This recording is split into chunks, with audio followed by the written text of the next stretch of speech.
Well, hello, Viva El Birdos. Opening day is nearly upon us, and we've got the writing team here for another VEB podcast. I'm your host today, Jason Hill, JP Hill over at the site. And we've got from my right going clockwise. It might look different on your screen. And if you are watching or listening to the podcast, you can't see us anyway. We got Blake Newberry. He's back with us. Hey, Blake. Hey, Jason. How you doing? Hey.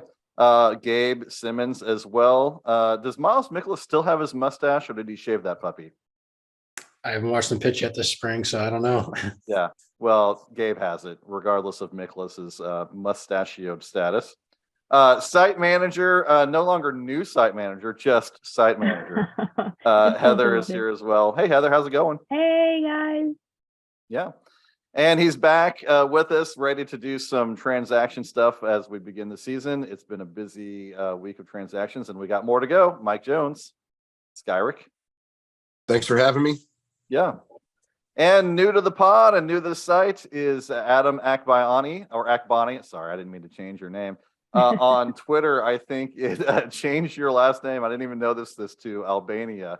So I'm just going to call you Adam Albania. No, I'm not going to do that. I'm going to call you by your real name. But we are glad to have you, and welcome aboard, man.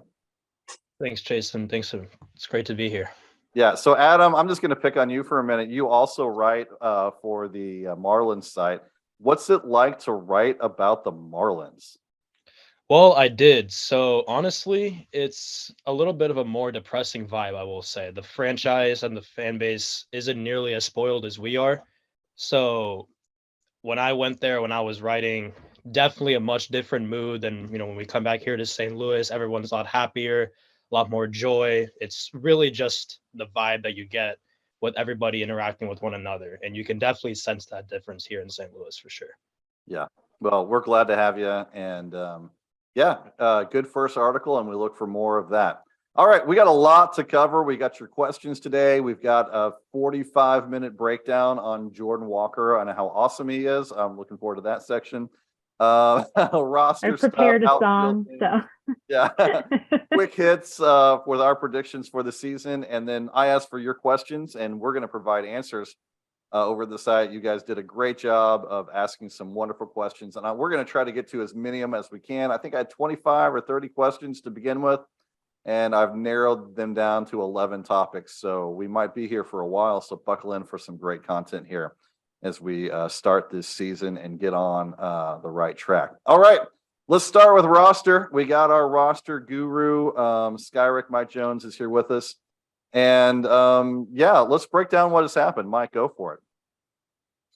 Well, so the big news is that and this is going to be talked about later, that they've announced that Jordan Walker is going to make the roster, and that Genesis Cabrera, Jojo Romero, and Juan Yepez were optioned to AAA, and Taylor Motter was added to the 40-man roster. Now, they were able to add Motter because earlier in the spring, Freddie Pacheco was placed on outright assignment waivers and claimed by the Detroit Tigers. Now, people might have been wondering, why did they need to do that at that particular moment? Because they had already optioned him because he was injured. But if they wanted to try to use, I understand they thought, well, he's injured. It may be a real serious injury. He hasn't really played much at the high levels, so maybe we'll be able to sneak him through and nobody will claim him. So it's a calculated risk that you can understand, as good as he might ultimately be. But the reason they did it then was because there was a deadline of March 15th to outright an injured player to the minor leagues. So they did it because their window of opportunity to do it was about to close. And if they had not put him on outright assignment waivers fast enough for him to be claimed by that deadline, then they could have potentially be put in the position where they would have had to potentially lose someone else. So that sort of explains that move. It wasn't anything wrong with his pitching. It's just that he wasn't going to be able to pitch. It looks like now he's already been placed on Detroit's 60-day injured list. So it looks like he may have to have Tommy John, which is really unfortunate. So they were able to add Mater to the roster. Mater is one of these, journeyman guys that didn't break into the big leagues until he was 26 and had shown some power in some hitters parks in AAA, but has never really hit in the majors when given a chance. But they, Jose, the only other real backup infielder option they had is Jose Fermin, and he's injured. And with the Young being also injured, it really didn't look like there was any other. It looked like it came down to him between Taylor Mater and Karakudo, and they just. I didn't really see much of either of them in the spring, to be honest. So I don't really know how I feel about that. The choice between them, but it looks as like to be one of those sort of temporary solutions. Although Mater does have a minor league option left.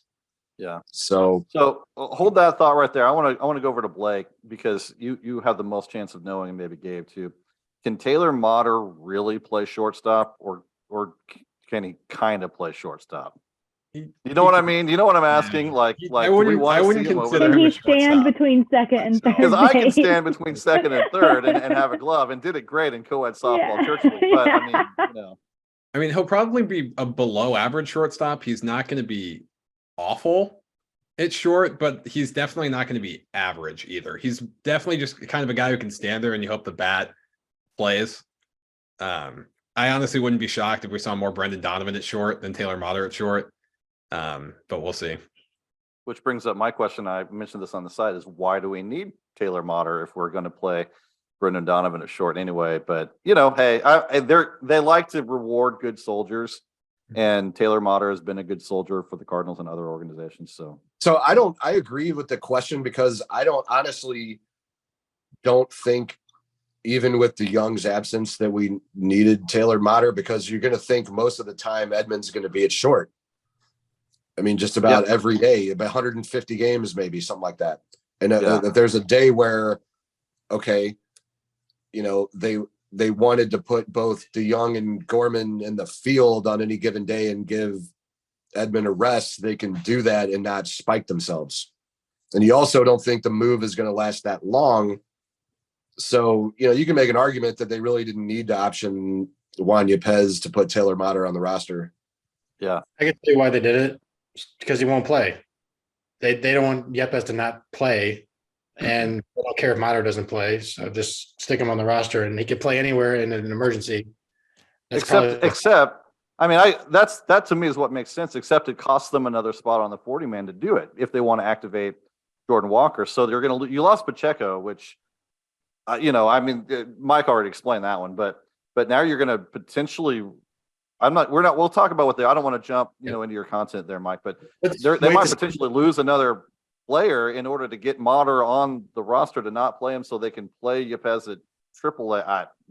I'm sure there's more to it than I'm missing there, but. Well, no, I mean, I think he makes a good point, because if you're going to have somebody sort of be cold on the bench and not play, you'd rather that be a non-prospect. Now, Yepez isn't really a prospect either. I think there's an argument to be made that he is what he is. I'm just a little bit now. I have not been able to see a lot of spring, so I really be to get everybody's take on, we did have some injuries over the course of last season, but Yepez was like a regular DH and did a nice job. There were sometimes he struggled, but we shouldn't be asking him to play the outfield. Yeah. Why Why is he all of a sudden now out of the DH conversation and find himself optioned when you got Burleson up here? I don't know. I'm still curious about that choice. I honestly just think it's a playing time thing, because with Carlson being the fourth outfielder and then probably still needing to play him roughly like a regular starter, and then Burleson and Gorman or Donovan playing second base, they got just too many extra parts. They can't really find playing time for all these guys. And Yepez just happened to be the odd man out. And I don't think he had a particularly good spring either. Right. He was okay. Burleson hit the ball hard, I heard, but Yepez just didn't impress for whatever reason. I don't know. I didn't get to see as much as the Cardinals did, obviously. Just for context, I've got the stats here. Last year, Yepez in 274 at bats as a rookie, right? 274 at bats, 12 home runs, a 1.94 ISO, 109 WRC plus. That's the kind of guy that 3 years ago they would have been clearing space to get into their lineup, and now, actually, it's a sign of how good the team is. Honestly, on offense, now they're sending him to AAA so he can continue to get at bats. Right. And so the question I have is, I guess this sort of, other than, the roster, I mean, I think it's really not that complex. I think it's really interesting more than anything else, but people that were, mainstays now are not making it. Like Genesis Cabrera hadn't been optioned for a couple of years. He's like on the trending downward. Dakota Hudson doesn't have his velocity back. So you have, Packy Naughton and Zach Thompson are going to be the two lefties in the bullpen. But that really dovetailed to the Jordan Walker issue. And I don't, I am not against fun, but That's you know what I mean? Anytime anyone says that means they are automatically against fun. Right. Mike is against fun. Let it be decreed. I'm not against fun, but no ice cream for anyone. Right. But I mean, so they brought Dylan Carlson up in 2020. He hadn't really had extended AAA time. He's struggled really hard at first. We saw Nolan Gorman really struggle with the high fastballs. And so basically what they're doing, ultimately what this is a choice between having Walker on the roster and Yepez on the roster. It seems like the choice they were faced with. Mm-hmm. And I'm not a big fan of the appeal to authority arguments, but I do trust a certain level that the club sees things that we don't see, and that they maybe see some intangible things that lead them to believe he did have a nice spring. I'm just a little, I did not expect that. I don't really think the service time and the roster rules or the whatever it is, the payouts really have anything to do with the choice. I just don't know what they see that leads them to believe that he's not going to go through the same things as the other guys did. And I think it also is coming at the expense of Carlson, which, again,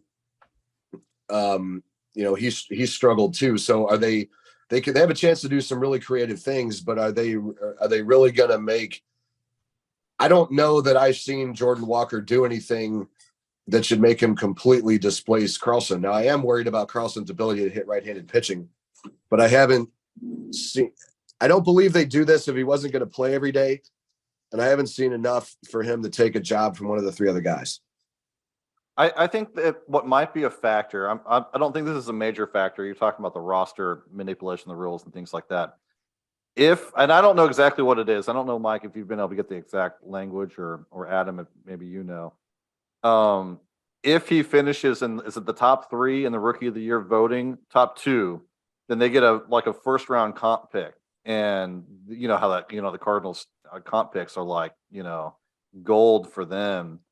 But at the same time, but does the rule also say they have to be up all season? I mean, surely not. Yes, They do. they have to be up all year. And also there's another part that people don't mention. If he finishes top 3 in MVP voting in one of his pre-arbitration years, we also get a draft pick. Okay. That's what, I mean, that's not necessarily their primary motivation, but I'm telling you, that's a motivation. All we have to do is, promote this guy a month early, and we get a draft pick. Absolutely. Yeah. So, yeah. But to your point, Mike, I look at it like, and I've been saying all along, it's not been Carlson versus, Walker. That's not, maybe for a starting job, but it's not really them versus each other. It's more like, Walker's presence disposes Juan Yepez. Can Jordan Walker match the season that we just saw from Juan Yepez? I don't know. 109 WRC plus. I mean, he's got that talent. But the issue is the playing time. Yeah, I mean, that would be a really good rookie season for a 20-year-old. It just would. Well, but the issue is the playing time. Is what are they going to do? Like, are they going to? So we're going to assume that O'Neill's got the center field job, and that I don't know where Newt Barr is better. I guess I would put Carlson in right. Maybe he has the stronger throwing arm or more accurate throwing arm. I don't know 100%. Carlson has one of the strongest throwing arms in the league, to be honest. So if you assume that Newt Barr is going to play left, I mean, why would they? Yepez didn't have anything to prove in AAA anymore. He had been in the minor leagues for 7 years. He had been in AAA before. last year when he had that season, and they pretty much played him every day for a good stretch. So if they're going to play Walker every day, I'm not saying I have a problem with that, but I'm just trying to figure out who he is beating out for that. Well, Yeah, one Adam. thing Oh, go ahead, Gabe. Yeah, absolutely. I was going to say, we got to factor in defense here. Yepes playing the outfield as a 109 weighted runs created plus is not a very good player. No. Because he's such a bad defender. Yeah. No, you really can't play him out there. And if I don't know, the real wild card here is how good is Walker at defense? Because if he's average or above average, if he's the same hitter as Yepes, he's a significantly better player, significantly. And obviously, I think we all hope he can have a 109 this year or better. But I don't know if that part is the factor. It's more the defense that would determine him versus Yepes. And I am optimistic because he's supposed to be fast, relatively fast, at least faster than we assumed. Like every. But again, yeah, I get that point, but I guess my point is not who's better between Walker and Yepes. The issue is the playing time. If they're not going to play Walker every day, then so the question is where they wouldn't be playing Yepes in the. I agree that Yepes would be playing in the outfield, but my question is are they going to just let Walker DH? Are they going to bench? Are they going to bench Carlson? Carlson's I think that's what you were talking about before, and I think that's likely what's going to happen is that Walker will end up DHing. Because I was thinking that earlier too, is that why would the Cardinals be promoting him to the big league roster if he's not going to get everyday plate appearances? I think at that point he's better off playing alongside Mason Wood at AAA and third base, and then and moving up to major leagues once one of the three starting outfielders starts to falter. And we would probably see that happening more in the May or June part of the season. But until then, I'm thinking, why are they starting the service clock? Unless they're DHing him, which is what I think they'll be doing. I just don't see any other reason why they would why he would make the major league roster if he's not playing every day. So I think I think that answers the question whether he will be playing every day or not. Is he wouldn't be there. They would be wanting him getting everyday plate appearances somewhere. They might as well challenge him. And if they are going to do that, then I object even more, because I think that for him to be, the player that, we want him to be, then he should have a position. And if they want him to be an outfielder, then he needs to work on it. So to me, that doesn't make it any better. I believe the beat writers have basically said that Carlson's on the outside looking in, not Walker, and Walker will probably play outfield more than Carlson.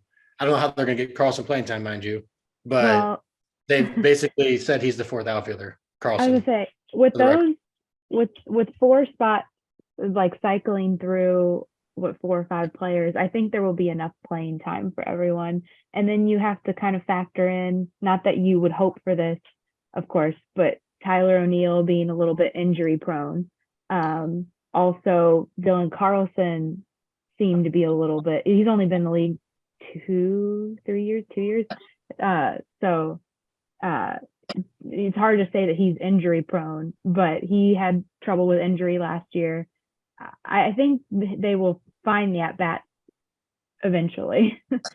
Well, just as a little, bring some numbers to this. Last year with O'Neill coming in and out a ton, Gorman coming in and out a ton, Yepes basically being, relegated to the whenever Pujols needs a day off role, and then Nootbaar, and of course this would be an extreme version of a platoon, because not all of these guys were up or healthy all season.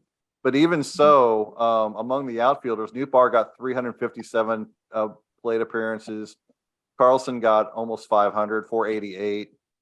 Bader got 264. O'Neill got 383. Gorman 313. Yepes 274. With some trips to AAA for almost all of those guys, or Bader got traded. Carlson was on the IL. O'Neill was on the IL.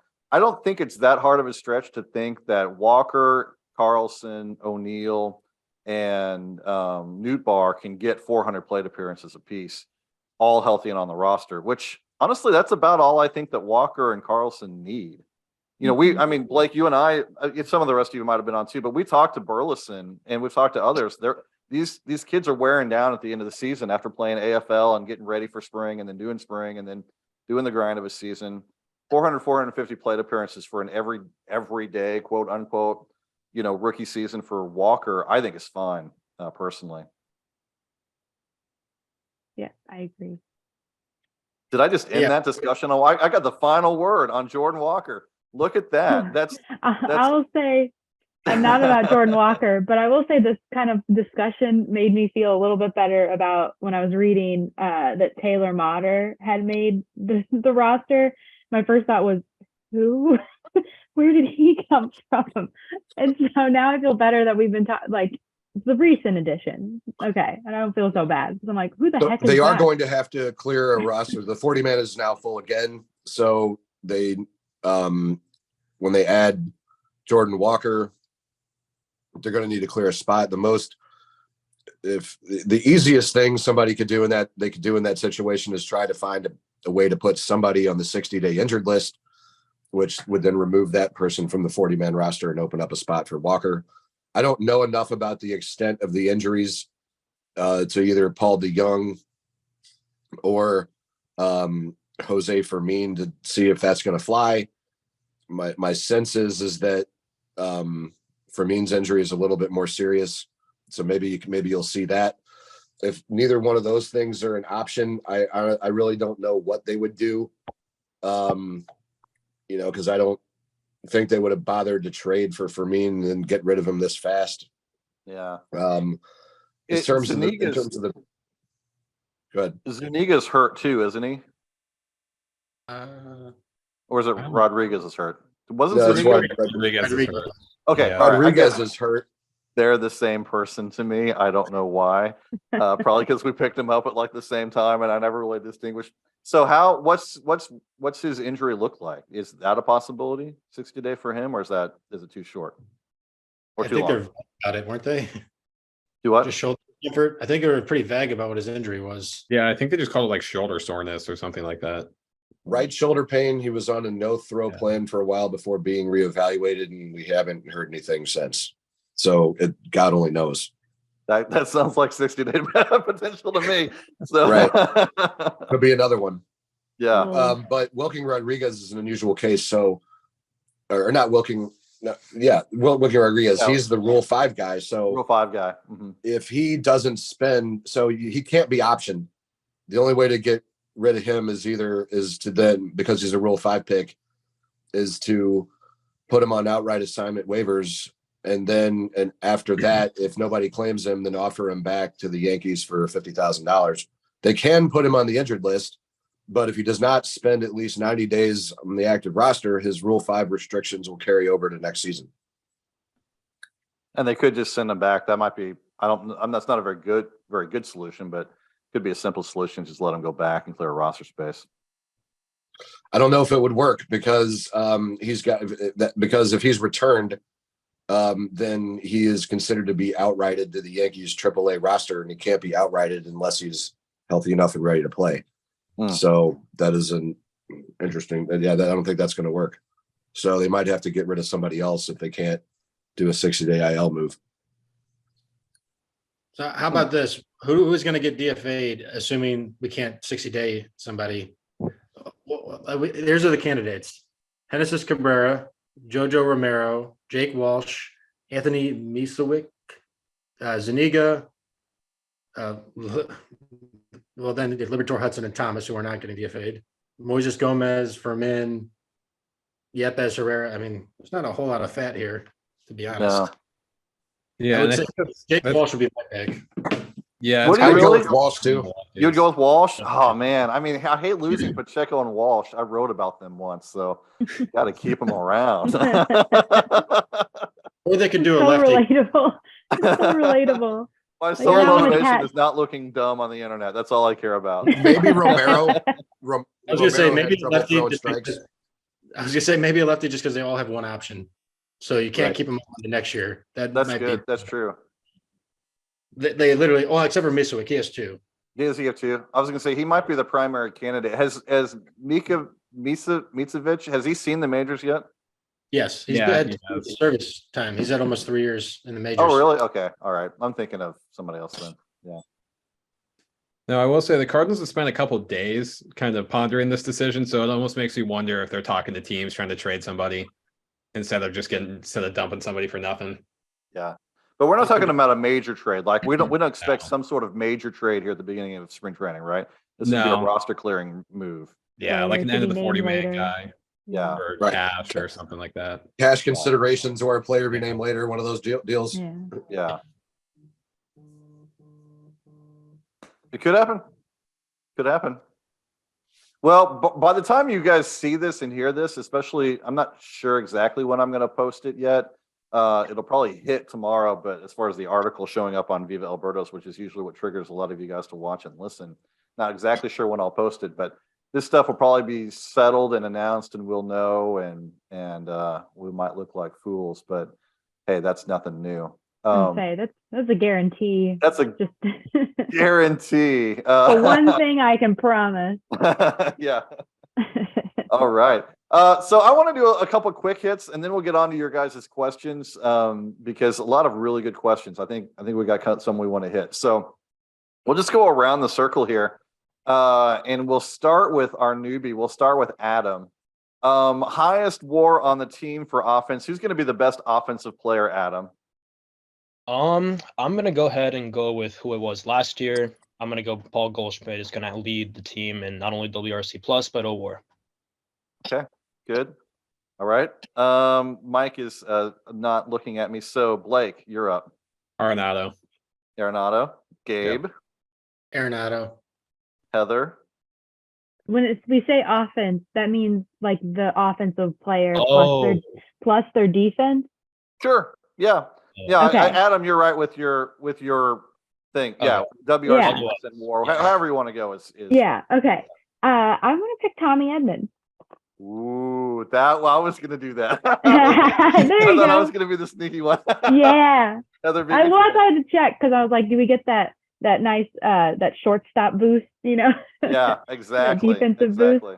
This is Mike? the year he's going to have a 400 on base percentage, right? Yeah. Yeah. Yeah. So who you got, Mike? Yeah. I think the overall lead is going to be Arenado. I think him and Goldschmidt are going to have a similar offensive season, but I think that because of the third base, that it pushed Arenado ahead to a higher WAR. Yeah. I was gonna like Heather. I was gonna just to be different, honestly, because I figured most of us would either pick Goldschmidt or Arenado, and those are the right Mhm. answers. I would probably go Arenado if I was just answering honestly, but to be a little different, I was going to say Edmund because I do Yeah. think there's a chance that Edmund can be the best defensive shortstop in the National League, and if he just hits like he did last year and stays healthy all year, that adds up to a lot of WAR. But since Heather covered covered Edmund, I'm going to go ahead and say Newtbar. To That's be fine. different again. I actually don't think he'll be more productive than Arenado, but if anyone can, I think it's Newtbar, and he could have a huge season. That wouldn't surprise me at all if he is the best player on offense. Okay, highest WAR on the team pitching, using whatever stats you want. Who you got in pitching? Everyone's exactly the same, so it's totally up to you. Going to totally make up the order here. We're going to start with Gabe. Oh, why? I think the safest bet, but it's not going to be my pick because I don't want to be safe, is Montgomery, but I'm going to go with Steven Matz. I'm going to be out there a little bit. We were all going to go with Matz. Then we all talked about it when you weren't looking. Yeah. So no, that's I won't break that one down. That's a good pick. Heather, to the middle. Who you got? I hope it's Jordan Montgomery, because it's like I feel like if it's not Nicholas, something terrible has happened. So I hope it's Jordan Montgomery. Blake, who you got? I got Steven Matz too. I actually wrote that today in my article, today being Monday, for those of you listening, so I'll stick with that. Yeah. Why? Explain why, though. I mean, you got really good reasoning, and it's the same reason why I would have picked him even before your article. So. Yeah, well, he just had really good numbers last year, and when you dive into some of the metrics, the pitch metrics, he's one of two pitchers on the team who had 3 pitches above 100 in pitching plus, and 2 pitches above 100 in stuff plus. And the thing about Matz is he really only throws 3 pitches. I think he threw like 30 sliders or something last year, so I'm really not going to count that. So pretty much every pitch he throws is good, or at least decent. Yeah. Jordan Montgomery has 2 other pitches that he throws and a 4-seamer that he kind of leaned on with the Cardinals last year, which is not as good as a sinker. So I think I mapped that up today. Like 21% of his pitches that he throws are a little bit below that 100 threshold, and by a little bit below, I mean they're like 92 or below. So the only holdup for me is innings, because Matz doesn't go as deep into games, but I think he has probably the best stuff of any starter. So I'll bet on him. Over to Adam. Who you got, man? Yeah, Blake stole mine. So Steven Matz was a Mets analytics darling back when he was a prospect, and the Mets are one of the best at developing pitching, at least in the NL East, not of all Major League Baseball. So I was actually going to mention how he has at least one of the plus pitches with, at least in his arsenal, with a 3. And for me, it's just kind of interesting to talk about how he's going to be eating quite a few innings this year if he's able to stay healthy. So if he's out there, I could definitely see Steven Matz being one of the better pitchers on the team this year. Yep. Skyrick, who you got, man? I'm just going to go with the safe choice and go with Montgomery. I mean, Matz is really nice, but it has a little bit of issues with the homers. And he wasn't healthy. So I've just been burned too many times, with the belief on people. Well, if they're healthy, it's a good pick. He does have good stuff, but Montgomery's more reliable. Mm-hmm. Yeah, I'm surprised none of you picked Mikolas. Mikolas is such a safe bet. I mean, he is so rock steady.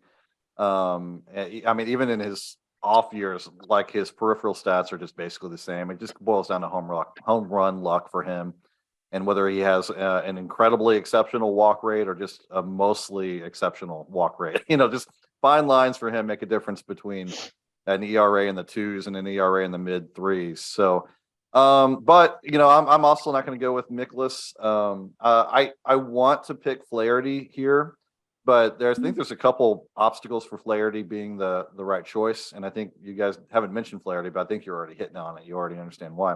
One is I don't think he can get the innings. Not having pitched the last couple of seasons, they're not going to run him out there for 195 to 200 innings, and Montgomery and Mikolas might. The other thing is, from what I've seen from his velocity, he's nearly back, but he's not quite back, and he definitely doesn't have his total command of his repertoire. The spin rates and the analytics look good on most of his pitches, but his velocity is not there and his command isn't quite there, and I think that makes a big difference for Flaherty.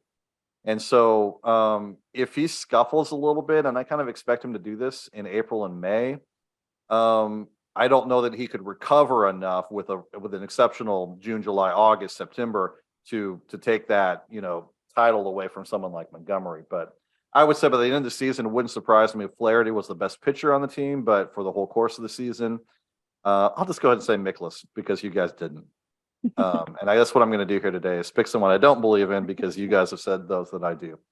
All right, here's a unusual one, but we've already talked about the difficulty in assigning playing time. So highest number of PAs, plate appearances, and this might be the same question, probably will be for most of us. Highest number of PAs and most production from the outfield. And we can kind of throw DH in there too. So who you got there? Highest PAs, most production from the outfield. I'm going to say I'm something going to pick. wild. Heather, you talk. Yeah. So Heather, you So go. I'm going to say something wild, and I'm going to say Jordan Walker. I think he comes out and is awesome and plays the whole season and is awesome. Yeah. Well, you've talked about it a couple times on the spot how much he impressed you in his charisma and his approach, and yeah. I'm very excited. I'm a fanboy, fangirl, whatever it's called. I'm a fan. Just seeing him in person was super cool. It's hard to tell that he's only 20 because he has so much kind of poise already. But also he is 20, so he's lighthearted and fun and charismatic, and then just seeing all the videos and stuff where they tell him that he's made the team, and he's just a very likable person. I think people are gonna really like watching him play baseball, and I want him to be have the most plate appearances because I want to see him that often. So yeah. Fans are going to love him. I mean, that is true. Fans are going to love him. we didn't talk about this. I don't want to go back, but that might play a tiny part, you know, in the Cardinals. Good They point. lost Pujols, and they're like, hey, we've got this charismatic guy who's could really take the league by storm. Let's see what happens here. I could see them doing that. We're going to totally mix it up. We're going to go tic-tac-toe. So Adam, I can't even remember what question I asked, but you probably do. So answer it. The highest PAs and highest production in the outfield. I'm gonna go with Lars Nootbaar. Just simply because we're gonna have Jordan Walker. Not really sure where he's gonna be to start the season. Carlson, same thing. He's probably the odd man out of the 3 starters who might get replaced by Jordan Walker. O'Neill, he's big guy who's always gonna be lifting, and we always are gonna be injury risking with him.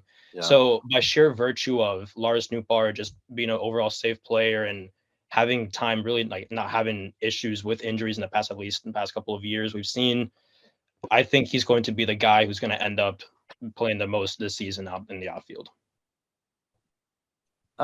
Gabe. So I think if Walker comes up and immediately like hits, he's easily the right answer for most plate appearances.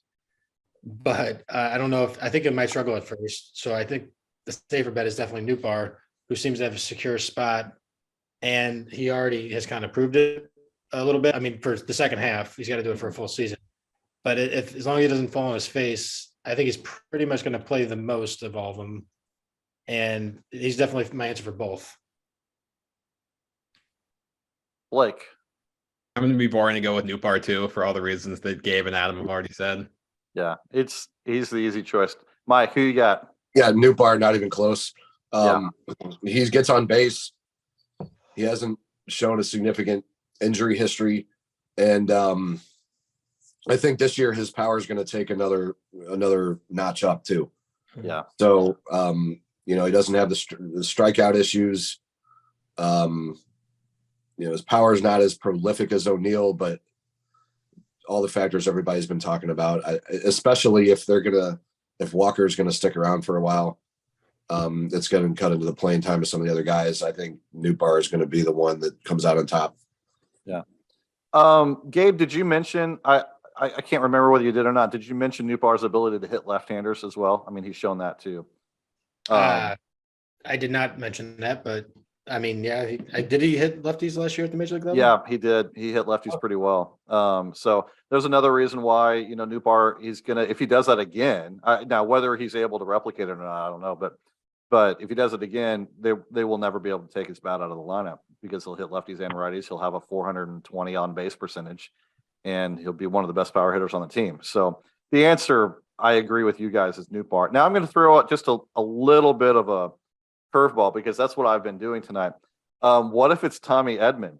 What if Tommy Edman is the most productive, quote, outfielder? Those of you that are listening, you should see their faces because he'll play one game in outfield and then he'll have the highest WAR on the team for the whole year. And so therefore he's the highest production of outfield. No, I'm joking. It won't be Tommy Edman.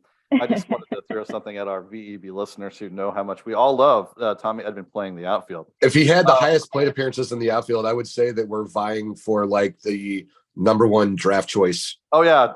Ollie Marmol should definitely be fired. So that was what horrible curse has befallen us. I can see a scenario. This is sort of me playing, not really devil's advocate, but being different on purpose. I can see a scenario where it's Carlson. Carlson did enough in the off season with his strength training and his ability to hit with power and drive the ball a little bit that he could kind of do a Nootbaar this year and kind of show a little bit more power. And then plus his ability, he has stayed relatively healthy compared to Nootbaar. I'm sorry, not Nootbaar, compared to O'Neill. And then he can play center field. So if things shake out strangely with injuries and other issues, could be Carlson out there in center field a lot. And if he plays center field and hits 18 to 25 home runs with his normal walk rate and a pretty good K rate and decent contact, he could end up being the most productive outfielder. But kind of hope that he's not. As much as I like Carlson personally, I would really, really be happy to see O'Neill and Nootbaar outperform him because they should. They're that much. They could be core hitters in the league, not just on the team. So I will say that O'Neal would be the Flaherty of the outfield, sort of, in that if he's healthy all year, he has a very Yeah. good chance of being the answer to that question. Yeah, yeah, Because he's already done it for a full Yeah. season. I think so. I think we would have had more debate about O'Neal with and Newtbar if we weren't also analytic minded. We know those underlying stats for Newtbar and what he's done, and it's an easy choice for him. Okay, so another tough question: starts more games at second base, Brendan Donovan, Nolan Gorman, or somehow Tommy Edman?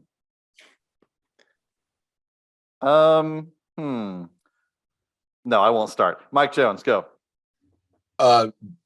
Donovan, if Edmund ends up starting at second base, that means that Mason win. yeah, I mean that means somebody. I'm trying to figure out how that would even happen. Because let's say they go ahead. I'm sorry. It can't. So that would It can't happen. that would mean like, okay, Donovan got hurt. They don't want Gorman to play there every day.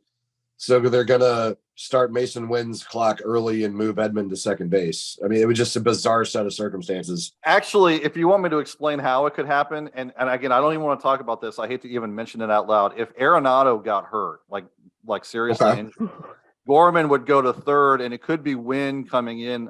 I'm saying theoretically, I don't, I could see a scenario where Wynn is the best play, moving Edmund to second. But again, I had a better hypothetical than that. Yeah, Slout and Walker at third. yeah, you could do that. I think they, and I want to talk to Kyle if we have him on here in a couple weeks and see who he thinks would be the team's choice if Arenado went out. I mean, it's not even worth talking about, but I could see with them wanting Walker to learn the outfield that Gorman could be the first choice there, even though I think probably Walker's a better third baseman, but I don't know. Anyway, that's all hypothetical. Back to the main question. Forget about Edmund, unless you got my answer would be Donovan. I mean, simply because he's the better defender out of the two. Either between him and Gorman is not really even close. Although, ironically, Donovan's best position is also third base. But with Arenado there, like you said, it would take a major injury to him to force that discussion about what they're going to do. I just think they want, if Donovan wasn't so good from an offensive standpoint as far as getting on base, I think it'd be a much more difficult discussion. But you want Donovan's bat in the lineup simply because he gets on base. He may even be your leadoff man. It should be. So that being the case, then you're going to put at second base, right? And so if he's going to be in the lineup, I don't see any reason not to have your best defense with it. And although, there is a DH penalty for people, I think I still think at this stage, if it's between the two of them, you got to put the better defender out there more. Let's see. Let's go, Gabe. I think, by the way, the hypothetical I have for how Edmund plays the most games at second base is that Donovan gets hurt and Gorman gets traded. And then somehow by that point in the year, Wynn could play a bunch of games at shortstop. But I just wanted a more optimistic scenario than maybe Arenado gets hurt, even though that involves Donovan getting hurt. We're saying it too many times. It's like I've got one manifesting. I'll come up with here in a minute. It doesn't Yeah. involve Arenado. Anyway, We've been saying it too many times. I'm starting to sweat. Anyway, with Walker making the team, I don't think I can answer Gorman, but he would have been my pick if Walker did not make the team, because then really my on the outfield. Yeah, me too. Mm-hmm. Because I do think Gorman's going to play a lot more second base than people think, though. I will say that. Because they're going to put, I don't know if they're going to do the same thing they did last year where they had Gorman play second base no matter what. So when Arenado DHs, Donovan moves over to third. When, I guess, Edmonds sits, they might play Donovan at short. And I don't exactly know how they're going to work it out, but if anybody gets hurt or something, Donovan will go to a different position and Gorman will play second. And I also think they'll just try to integrate Gorman into second more often than a lot of people assume, personally. Yeah. Heather, back to the middle. I think Donovan. Yeah. Adam, Everyone kind of covered it. Yeah. I'm gonna pick Gorman just simply because I agree with everyone saying that out of the gate it should be Donovan and he's probably the better player. But Gorman, I think him being a former top prospect and arguably a potential to hit 35 or more homers a year, they're gonna want to unleash him and see what he's got over the course of a full year. So I think he's gonna get the majority of the PAs a second this year, and I really hope they're not gonna regret it. And I think they won't. Blake? Yeah, I do think Gorman's going to play a lot of second, but it's still Donovan for me. He's the better defender, and he should be the everyday leadoff hitter.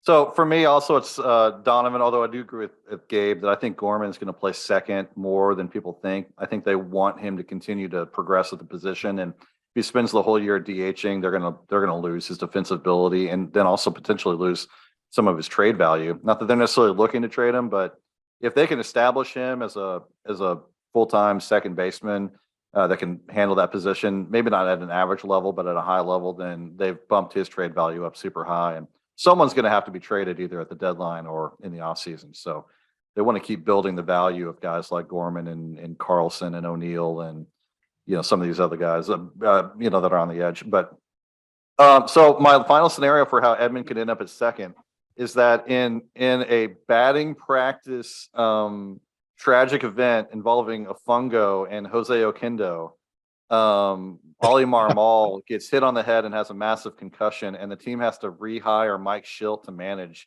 And then Mike Schilt immediately puts Tommy Edman at second base. There you go. Problem solved. Except he put him in right. Except Still would put him in right. Yeah. Well, I mentioned that already. You guys laughed at me, but there was my. All right. No, obviously, yeah. We don't want to talk Mike Schilt tonight. Although it's interesting, he doesn't have hasn't gotten another job. So poor guy. Okay. For you prospect hounds, offensive prospect of the year, who you got? Blake, you're our minor league guy. Tell me what the right answer is. I'll be boring and go with Mason Wynn. I mean, he's got literally everything going for him. If you look at any scouting report, he's at least above average on everything except for power. And then we all know in spring he showed more power than he ever has. So that just sets him up well for it. Yeah. Adam, you're new, but you clearly know the minors. So offensive prospect of the year. Yeah, so I'm gonna go with a breakout guy. I mentioned Bernal pre-show, but I'm gonna kind of change it and see where the guy might have a little bit more upside, although who has more risk of busking, with Joshua Baez. If there's anyone who could potentially hit 30 or more dingers in the minor leagues right now, it's in single A. It's Joshua Baez, and I don't believe that he could potentially be a full-time major leaguer. He probably will end up being a fringe bat because I think he'll K his way before he even makes it. But it's going to be really exciting to see what kind of what kind of show he can put on at high A ball this year. Gabe, you've been running the top prospect list at Viva El Birdos, a great series, by the way. Who you got, offensive player prospect? I can't go with Wynn just because he's too obvious, but I think I'll go with the guy Adam just mentioned, was Leonardo Bernal, because he's going to be 19 in high A, if they plan to start him the year in high A anyway.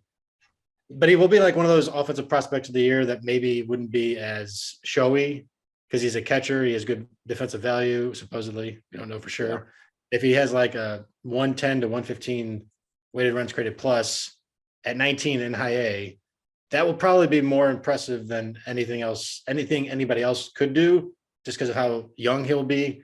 Because Yadier Molina and Ivan Herrera were both 19 in low A, so he'd be a year ahead of both of them. So I'll pick Bernal for that reason. Okay. Mike, Heather, you guys got a choice? Go ahead, Heather. I don't know enough to not say Mason Wynn, because we're assuming Jordan Walker is on the major league roster, and we don't have to assume anything for as we've proven, everything goes. Yes. Because I'm like, no one gets hit on the head, and no, because that would be the prospect of the year. But if he, obviously is up, if he's up in the majors, then he wouldn't be a prospect. So I'm gonna go with Mason Wynn, because that was who my basic guess was. And what's the cat's name? And is she going to be, or he going to be pitcher of the year? This is Leo. Leo. Hi, Leo. Making your way into the writing team. Yes. Mike, who you got? Anyone different? So I'm going to just throw another name out there that's I don't think this is really going to happen, but I'll tell you what, if Moises Gomez can cut down on the strikeouts,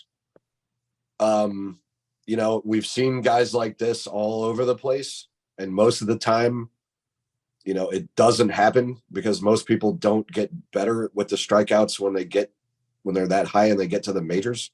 Mhm. But if he can, I'm going to say that he's going to hit, especially if he's going to AAA Memphis and those short alleys they got there and some of those other parks in that league, he could easily give you a 30 homer season. Now, is that going to make him the best prospect ever? Nope. But it could give him, a shot at playing time. Yeah.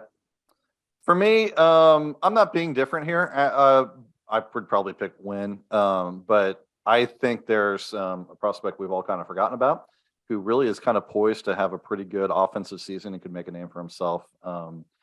Because he's going to be playing in Memphis a lot if everyone in St. Louis stays healthy, and that is Ivan Herrera. Herrera could definitely have a good season with the bat, could definitely have a breakout season with the glove, and make himself into a name we have to consider with Wilson Contreras, who we don't talk about enough, by the way, because there's no controversy about him at all. Right. Really push Contreras next year. But yeah, that's who I got. Pitching prospect of the year. I will start. It is Cooper Jerpy on to Blake. Here's a good pick. It's got to be Yeah. Tink Hens for me. Yep. Okay. I just wanted to say Jerpy on the air to make it clear. So yeah. I've been wondering how that's pronounced. I haven't heard it is yet. Jerpy. Yeah, it is Jerpy. There I are appreciate this. the spelling implies something different, but it is definitely Jerpy. Jerpy, Mhm. not with the H. So I don't know why I don't want to say that, but there you go. Gabe. Supposedly that's how it's pronounced. It's in his best interest to not have it be heard. It's definitely in his. It is now, whether he wants it or not. Yeah. Right. My pick is Libertor. He made a lot of strides in spring training, has better stuff, better fastball, and that was basically the main thing he needed to work on. Yeah. I'm very optimistic about him. I hope he gets some opportunities to start at some point that aren't debilitating to the rest of the rotation, because usually, you just have starts available at some point. Yeah, Libertor is a great choice. I think he's going to spend a lot of time on the major league roster. But yeah, great choice. Heather, who you got? I need to not go after Blake anymore because I was going to say Tink Hens also. There's that kind of trio drafted in 2020 of Hens, Wynn, Walker that I'm very excited to see. So I'm going to just go with the trio. Yeah, I will say that Hens is better than Jerpy, and I like Hens better than Jerpy, but I just want to say Jerpy. So Adam, who you got? I'm gonna go off the cut here and pick Austin Love. I know he was a little bit older at high A ball last year, but the Cardinals' MO in their pitching is not one that I'm fully loving over with the command control profile. But given that he's more of a power pitcher, just kind of like Tink Hens is, we've seen him T97, so that's a plus. So I think Austin Love is someone who could absolutely break out and be a really good starter if all goes well this year in the minor leagues. Yeah. Anyone different, Mike? Yeah, I'm gonna go Gordon Graceffo. Yeah. He's a little bit older than maybe you might like as far as somebody that's an elite prospect, but he's got good stuff. He didn't walk a whole lot of guys, and really nice walk rate in AA. If he can continue to improve, his strikeout rate was down in AA compared to the other levels, but he destroyed high A ball in his 8 starts, just absolutely nailed it. So I think he's, the next up and coming starter. I like Tink Hens. I'm a little bit nervous about him and whether his frame and his motion will hold up to being a starter long term.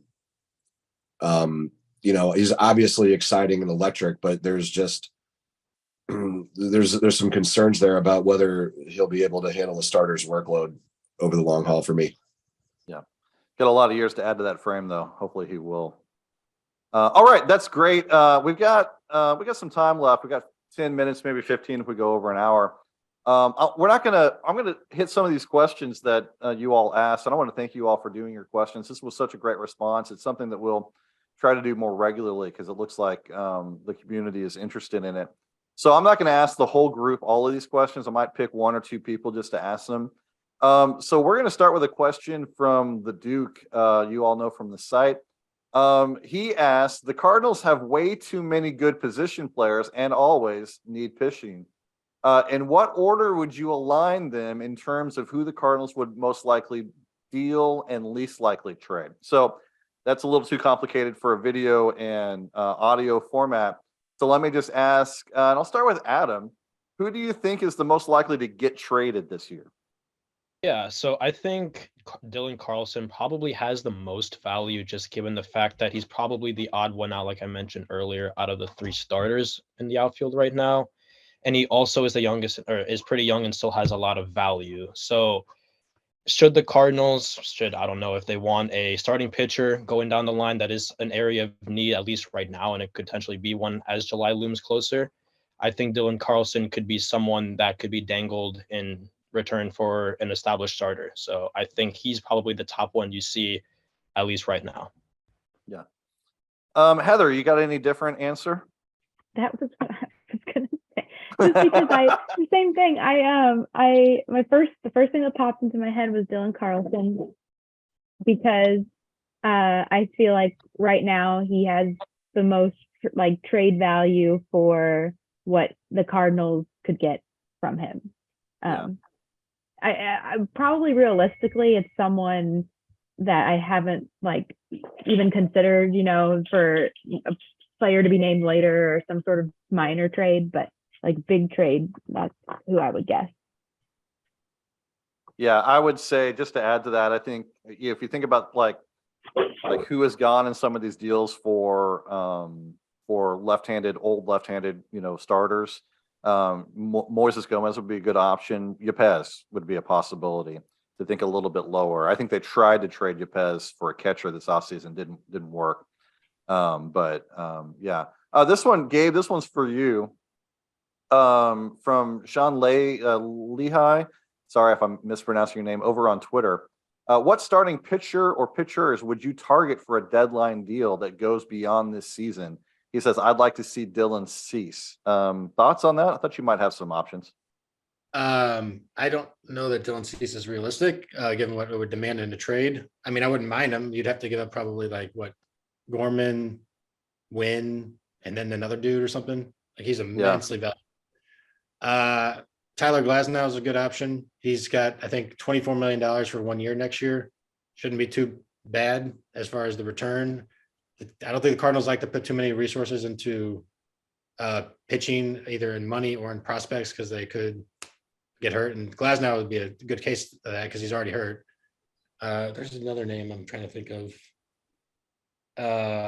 Shoot, I don't know. Maybe Lance Lynn. I don't know. Anybody on the White Sox? Yeah, I think Lynn is an option. Bad. Anyone have any other names to add to that list? I was just going to mention that Devin wrote an article about Jesus Luzardo. Oh yeah. And that seemed kind of interesting to me. I don't know how obtainable. It'd be nice if he was here. He could talk about it, but I don't know how obtainable everyone thinks he is. But I know he did the trade. What is it? COTS? No. What is that site? He mentioned the site where you could trade simulator. Yeah. Baseball trade values. Yeah. And so it kind of came up that if they traded Carlson, I think Carlson was more valuable in a trade or something. Yeah. But I thought that was kind of an interesting hypothetical. Yeah. This one's for Blake. From Thelonious Dunk, a good name. Where's Tommy Edman playing in 2025? God, that's tough. I want to say St. Louis because he was a 5.6 F4 player, I think, last year, off the top of my head. And I just don't think the Cardinals trade him. Obviously, the issue is Mason Wynn and Nolan Gorman and Brendan Donovan. I think, like, if we're going to talk about all of them, it's probably Gorman who's gone. But even then, you still have 3. So I'll say he's still with St. Louis because I don't think they're going to give up on him yet, or at least give him up yet. But he would be a good trade piece if they wanted to bring back a frontline starter. Yeah. Do you think he Um, gets like a Matt Carpenter kind of deal or something where they, um, what is his contract like? How, oh, Year. he's a first year ARB, second year ARB, first year so ARB. 2025 would be free agency. I'm not sure that it His would last be. year. I'm like trying to do the math in my head. 2026 would be his. Yeah, it'd be 2026, I think. Yeah, uh-huh. Okay. So Yeah, I'm free wondering agent in 2026. So he would still be under control with the Cardinals then. Yeah. if they tried to do like a buyout, the arbitration years kind of deal with him. I don't know. Yeah. I'm just See, I agree with Heather. I don't think there's any chance Tommy Edmonds gone by 2025. I think he's turned himself into one of the, you know how the Cardinals have always had what they call the core guys.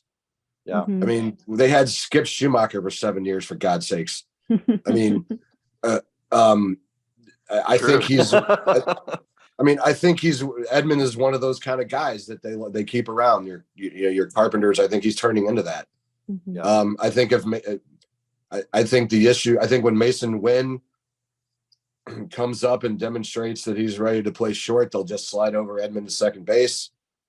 I think they'll find a place for Donovan to be, I think Donovan's the more likely one to get moved than Edmund. Yeah, I would agree. I also, I mean, not to bring up a whole can of worms here, but I'm not 100% sold on Donovan's ability to replicate his contact ability last year.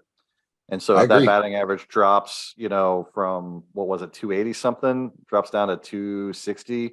I mean, the on base percentage is there, but and the power of the spring. I mean, he did everything that you could possibly do to convince me that that's not going to happen. But I could see it. It could happen. So, all right. Moving on then. We've got Brent Gossett asks if Wynn tears up AAA. This is a very connected question. I should have asked it at the same time. Could Edmund be dealt at the deadline for an ace?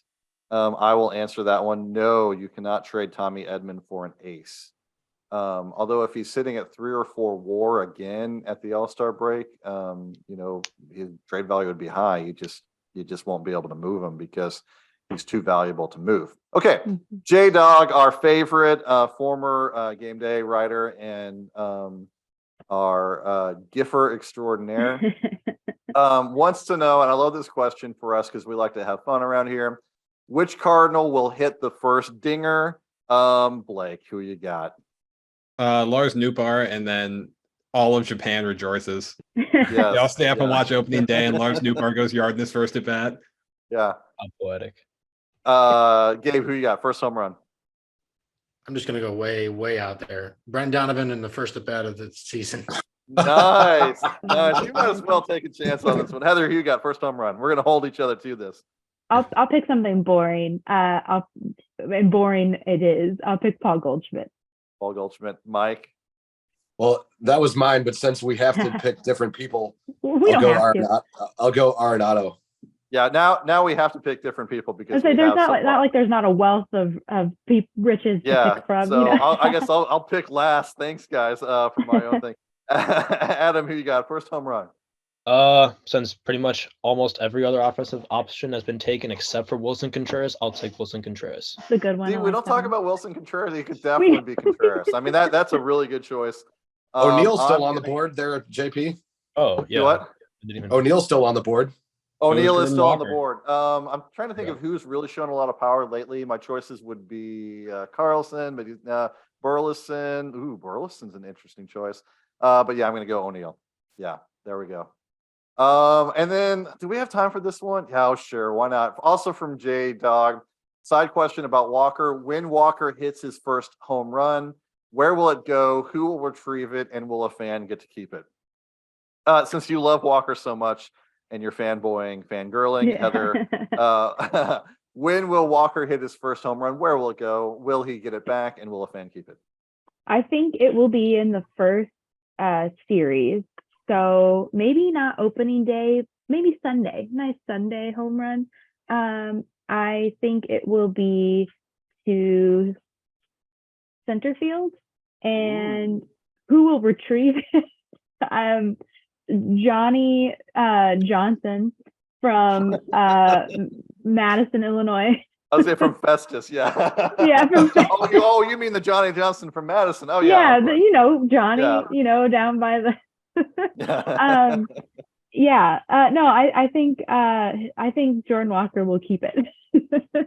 Yeah. I think this weekend as well. I think he gets one. I think it's going to come late in the game against some lefty reliever who has no idea what Walker can do against a 91 mile per hour fastball, and I like he will explode it. I like it. Yes, there won't be a ball to keep. It will be exploded. Yeah. It'll just be the memory of a ball. We'll have to have a tombstone on it. Do rookies keep their first ball? I don't even know. Well, unless a fan gets it and keeps it, I think that's what J-Dog was going for. If it, I know, but I'm saying, like, do they go to the fan and say, "Hey, this is his first home run. Can we get it back?" Because they do that for like 100 or 200 or 500. Oh, I'm sure they would. I'm sure Walker, with his minor league salary, could offer him like $5, $10 to get I it think back. it'll go to center though, and no one will be able to retrieve it. So then Yeah. he'll just get it. That's my guess. Okay, THP 0344 from the site, biggest prospect mover in 2023. Blake, I'll go with you. All right, so we've talked about a lot of prospects today, so I'll go a little off the radar, although I do want to mention that I think Leonardo Bernal could be pushing for a top 100 prospect in all of baseball by the end of the year. Yep. But I'm going to go with Alec Willis. He's thrown a grand total of 12 innings in the first 2 years of his career, but in those 12 innings, he has, I think, 17 strikeouts and 2 walks. All the scouting reports are pretty high on him: fastball, curveball, changeup. So we'll go a little off the radar. He's going to hopefully get his first full season in the minors, unobstructed by injury, and I think he's going to take it and run with it. He's still 19, by the way. I think he turns 20 in like 3 days. This one's for Gabe, because I think I know who you're going to say. Which player? This is London Bird. Hey, London Bird. Which player not on the opening day roster will be a lineup rotation / bullpen fixture by the end of September? So you got to pick a player who both hits, pitches in the starting rotation and the bullpen. Go. Wait. So, all three of them? That's Mason No. Wynn. That's easy. Yeah, Mason Wynn. Yeah, that's the only answer. No, any player that you think not currently on the opening day roster who will be a roster fixture by September. Okay. I see why you thought. Okay. Yeah, I guess I'll stick with my breakout pitching candidate, Liberatore. Yeah. Anyone have an answer other than Liberatore? You easily could. For the rotation? Anything. He throws it all out there, just on the roster. Anybody. I'll say I don't know if there's anybody offensively, but I'd say I'll go Ryan Lotus in the bullpen. Oh, okay. I really liked his jump from high A to AAA, and I think that they did the same thing with Cody Whitley. And in the 2020 season, Whitley made his debut, but that was a little different circumstances. But yeah, I'm gonna write a poem, by the way, entitled "Where is Cody Whitley?" It's gonna be beautiful. Yeah, no kidding. I'm going to go with Cabrera. Cabrera is going to destroy AAA hitters and get it figured out and come back and be part of the playoff push. I was gonna go Ryan Ludos. Gabe stole my answer because I was gonna say him just because he's an alma mater of mine. He went and graduated just a year before me. He was on the baseball team. And we kind of got to understand his story because, like, working with the sports analytics team and working with the baseball team in conjunction, we kind of got to really understand his pitch data and how to really overhaul what he's already good at. So getting him to minor league camp was an outstanding accomplishment on its own on what he did, and to really ascend to even AAA, and obviously he kind of struggled a little bit, is an absolute amazing story. So hopefully he makes his debut next year, and I will be so excited to watch, and I will be at that game and I'll be watching it. You can That's best believe. awesome. Can you get an interview? Could we get an interview with him? Could you pull that off? I probably could talk to some people back over at WashU, and we could probably get it done. I don't think it would be very difficult to accomplish at all. Yeah, cool. Because that would be awesome if we could. I'd love to have him on. I want to go another one by London Bird. I was going to try to trim these down, but they're just so good. So London Bird says, and this might be the last one we do. I might want to. No, we got a couple more. Who will deliver the most shocking outperformance, like high level, and underperformance in 2023? So let's go shocking high performance. Let's go because he reacted so strongly. Let's go, Gabe. Oh, okay. You're probably looking at the TV. My TV's off. Yeah. Matt. I don't know. It's shocking to us. But like your average fan, I think maybe will be shocked at how well Matz will pitch this year because he had a 5+ ERA, but he had the highest K percentage of his career and the lowest walk percentage of his career last year. Yeah. And that's a really good combo to have. Underperformance, Skyrick, what you got?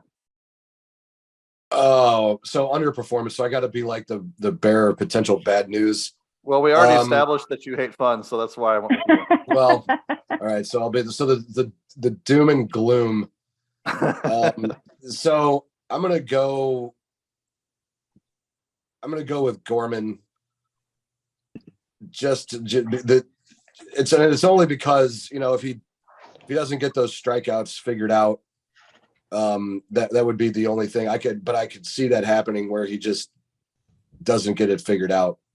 Yeah. Even that'd probably be the most shocking one to me. Like the other things, I guess somebody that's shocking would be somebody like Arenado or Goldschmidt having a bad year, but I wouldn't have any reason to predict that. Yeah. And I couldn't make it make sense. So I'd have to pick somebody that's struggled a little bit, but it could get worse. Yeah. I was thinking O'Neill, but it wouldn't be shocking if he got hurt again and missed basically another. Right. It wouldn't be shocking, but it would be really disappointing. Very disappointing. I'd like to. O'Neill really needs that bounce back. I'd say it season. depends on expectations though, because if Jordan Walker has a high potential to disappoint, if people are expecting something ridiculous, and he just is like okay, like Carlson was. Yeah. Just for his first year.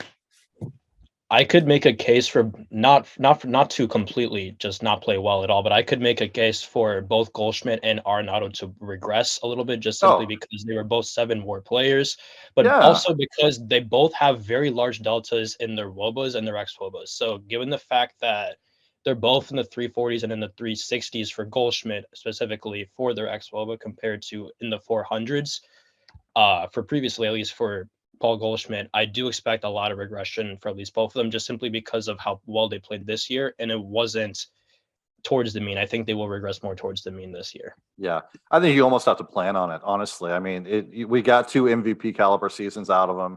You're not going to get, 2 career years in a row from guys that have really well established careers. But you could, but I wouldn't bank on it. They'll still be really good. Also with Walker, and Walker could have a good rookie season and then still really disappoint people. We've kind of seen that before. So, okay, moving on even faster. I really like this question from CDB. So we'll ask this one real fast. Blake, is it possible for the Cardinals to draft/develop minor league talent better than they currently are? If so, how? Yeah, I think they can. I mean, they do a really great job of it, but I think the obvious areas with fastballs and I mean, we see velocity, sure. They sometimes don't draft guys with a ton of velocity, but there are some flamethrowers in the organization. I think it's more fastball shape that needs help. And we've seen guys like Liberator struggle with that. And he's gotten better. We've seen, if you look at some of the underlying metrics with Graceffo, he's struggled with that. McGreevy was kind of the same way with his fastball. And I mean, some of those guys have seen improvement and some haven't, but I think that's kind of the one big area of growth. And I do feel somewhat optimistic about that with Dusty Blake coming into the organization and seeing some of the work he's done with Liberator specifically already. That is definitely what sticks out to me. Not to derail my own time frame here, but it seems to me like one of the things they might be doing, since they're always drafting late, is targeting guys with good breaking pitches that they can add velocity to improve their fastballs. Like a newfound market inefficiency, so to speak, but it still doesn't leave them with great stuff in the pitching side. So I would agree with that. Okay, Heather, this one's for you. With the departure of Harrison Bader, who takes the mantle of the most handsome current Cardinal? It is Nolan Arenado, then Adam Wainwright, then is Verhagen on the team? Yeah, on the roster. I thought I saw him on there. For now. It's him. I got to see him in person at winter warmup, and he would be first if he was a better player. Performance matters when it comes to handsomeness. Yeah, there's a lot of factors. I have a whole what am I trying to think of? Do you have like an analytics chart over at FanGraphs? Yes, analytics. I have a whole analytics chart going on. I'm like, okay, this person did this, and that's how it goes. So it's getting a little bit harder because I'm getting older And so like then you have these 20-year-old players coming up and it's like, ooh, I can't evaluate them properly without being a creep. So gotta go with, I think it's okay. those are my three. Yeah. I'll save the rest of you from answering that one. And then the last question from Turkey Bacon. He didn't actually ask this one. And I just want a yes or no answer. No debating here. Is a hot dog a sandwich? Adam, you're new. Welcome to the biggest debate controversy in VEB history. So what do you think, man? Is a hot dog a sandwich? Yes or no? There was a right answer to this. I know there's like cube theory. I think the answer it is no. Yes Right. or no? No? No, it's not. No. Okay. Skyrick, Nope. Heather. Yes, technically, spiritually, no. Oh, that's my answer. That's my answer. I just got it. Gabe, I don't care. that's Gabe. Oh, come on. Also doesn't love fun, unless he's with Yeah. Drew Silva. Blake, who you got? What you got? I'll say yes. Yes. I can't beat Heather's answer. I'm going with exactly what Heather said, which is my new philosophy in life. Mhm. Okay, we are over our 1 hour time cap, but I wanted to get from all of you one final question. Season predictions. Let's go. It's money time. Cardinals final record and where they will finish in the playoffs. And Adam, I do want to thank you, man, for jumping in here in your first week with the site. And so I will give you first go here. Cardinals record and where they finish in the playoffs if they make it. Yeah, so I personally believe the Cardinals will finish at 87 wins. I think that's 75 losses. And I think that puts them probably around a second or third wild card spot. We all know the Cardinals postseason magic. I think they could absolutely end up winning the wild card series, but I think that's probably as far as they go and they lose in NLDS. All right. I wonder if we should go in terms of tenure here, which means that I'll go next. Well, I'll skip me because I'll end the podcast with it. So that would be Blake next. Who you got? I'll be a little more optimistic and say 95 wins. Don't know how many losses that is. And an NLCS appearance. NLCS, yeah. By the way, I think 87-88 is sort of the odds-on favorite from a lot of the prediction sites and things. So Adam is sticking to the numbers. Can't blame him for that. I think I don't know who of the three of you on the bottom of my screen has been here the longest. I think it might be Heather or Gabe. Well, Heather's been at the site longer than me. Yeah, but what about you and Mike? Who's been here longer between Gabe and Mike? Gabe has. Gabe. All right. So Mike, you're up then. Baseball Prospectus and Pacoda usually gets the Cardinals wrong and undervalues them. I'm gonna go just a little bit over slot and say it's about 90 wins. I think they'll make the playoffs, but I think that they'll get bounced out in the NLDS. Okay. We'll just go Gabe. I'm not sure which one of you has been here longest, but we'll go Gabe. Not from the guy who predicted Brendan Donovan is going to hit the home run at the first at bat. I've got to say, why not? 100 wins, World Series. Yeah. Dang it. Somebody's got to do that, right? Somebody's got to actually be super optimistic. Right. Yeah, I think I was 100 wins going- is possible. I think it is. I yeah. was going to if you didn't do it. So Yeah. Okay. So Heather, do it. What you got? What you got? okay. So since Gabe, I think let's do 97 wins in LCS. I just feel like they're gonna find a way. They lost early in the the wild card round last year. I think they're gonna break through this year. Yeah. I think last year I was in the 91-93 win range. I think I ended up saying 93, and I think they got to 93 wins. I think this team is better than last year. Definitely more offense from the very beginning of the season. And I like the pitching stuff better than last year. Quite a bit better. I actually really like our pitching. It's not good, but it's really solid and really deep. And I think that gets them by a little bit better in the early months of the season where they struggled last year. So I'm with Blake, exactly with Blake. A 95 wins has been what I've been saying for the last couple months. And I really, really want to say that Arenado and Goldschmidt can get a World Series together. Oh, sure. Why not? World Yeah. Series. I don't really think they're going to get there, but hey, yeah, World Series, 95 wins, and Jordan Walker, Rookie of the Year.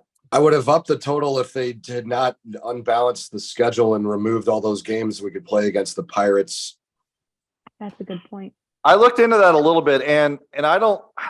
It does hurt them a little bit, but not that much worse because the